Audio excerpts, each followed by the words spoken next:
मागच्या व्हिडिओमध्ये आपण समजून घेतलं की दिशा कोणत्या, म्हणजे कोणत्या दिशेला देवघर असल्याने काय परिणाम होतात, चांगले किती परिणाम होतात, वाईट किती परिणाम होतात. आता या व्हिडिओमध्ये आपण देवघर कसं असावं, म्हणजे देवघराच्या आतले देव कसे असावे हे आपण पाहणार आहोत. आपल्या देवघराला जे आपण देवघर ठेवणार आहोत ते शक्यतो जमिनीपासून 2 फूट अंतरावर वरती असावं किंवा जमिनीला लागून सुद्धा देवघर चालतं. आपण बसल्याच्या नंतर आपल्या हृदयाच्या समांतर असं एक देवघर येईल असं प्रमाणे देवघर ठेवावं. देवघर शक्यतो लाकडी असावं, म्हणजे देवघर लाकडी सगळ्यात उत्तम मानलं गेलंय. लाकडी देवघर असावं. आजकाल संगमरवर किंवा ॲक्रिलिक मध्ये देवघर येतात, पण शक्यतो लाकडी देवघर हे सगळ्यात उत्तम मानलं गेलंय. त्याच्यामध्ये शिसम, पाईन, त्यानंतर सागवान किंवा शिरस या झाडांची लाकडं सगळ्यात उत्तम मानली गेली आहेत. देवघर 3 किंवा 5 पायऱ्यांचं सुद्धा असलेलं चालेल. देवघराच्या पहिल्या पायरीवरती तुमचे कुलदैवत, तुमच्या घरातले कुलदैवत म्हणजे तुमची कुलदेवी, तुमचं कुलदैवत, तुमचे मुख्य देवता तुम्ही पहिल्या पायरीवर ठेवू शकता. दुसऱ्या पायरीवरती तुम्ही बाळकृष्ण, गणपती, त्यानंतर अन्नपूर्णा, त्यानंतर तुम्ही सरस्वती असे देव ठेवू शकता.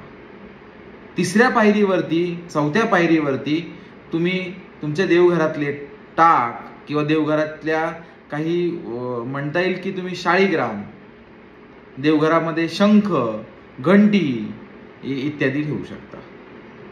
शक्यतो जे पुरुष प्रधान देवता असतील ते देवघराच्या उजव्या बाजूला असावे आणि ज्या स्त्री प्रधान देवता असतील त्या डाव्या बाजूला असाव्या. देवघरामध्ये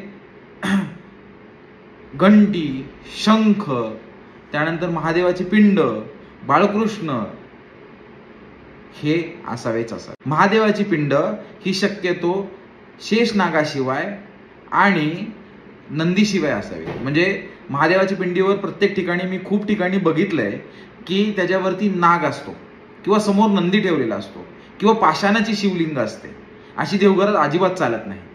ती शक्यतो पाऱ्याची, स्फटिकाची, त्यानंतर तांब पितळाची, चांदीची ह्या शिवलिंग सगळ्यात उत्तम मानल्या गेल्यात.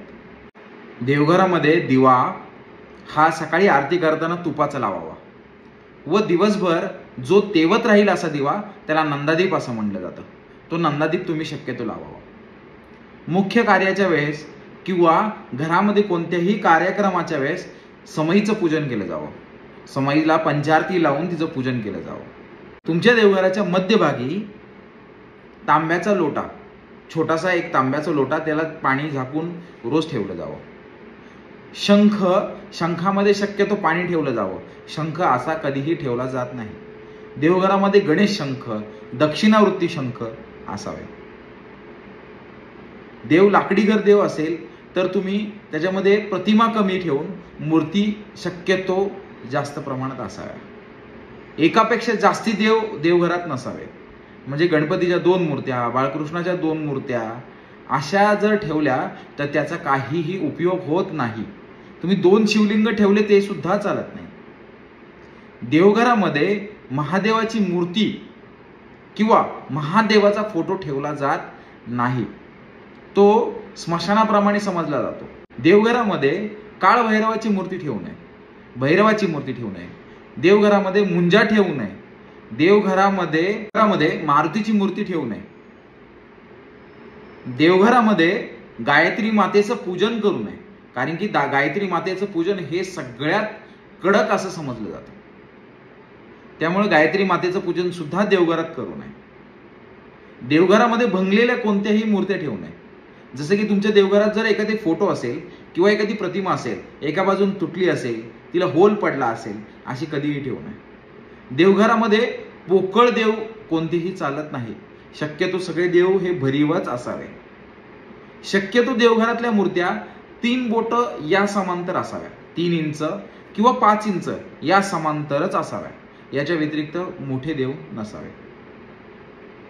जर तुम्हाला अजून काही असे प्रश्न असतील तर तुम्ही नक्की मला कमेंट बॉक्समध्ये नक्की सांगा.